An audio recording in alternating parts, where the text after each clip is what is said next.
Hello मित्रांनो, महाराष्ट्र किचनमध्ये आपलं स्वागत आहे। आज आपण रव्याचा हलवा बनवणार आहोत। एक वाटी रवा घेतलेला आहे आणि 2 चमचे तूप टाकलेलं आहे आणि त्याला छान भाजून घेऊया, थोडं ब्राऊन होईपर्यंत।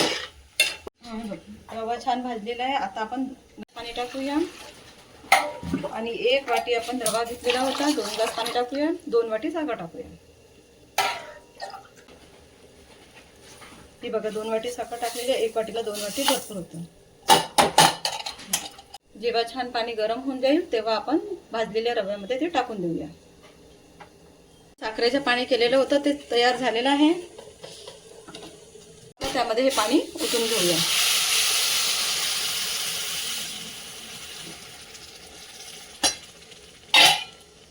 याला छान मिक्स करून घेऊया।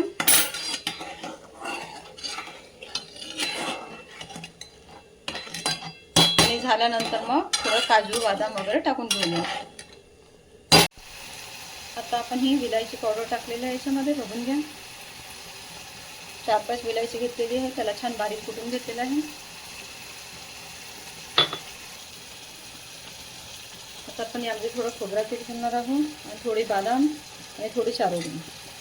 आपला छान मस्तपैकी हलवा तयार झालेला आहे, बघू शकता तुम्ही।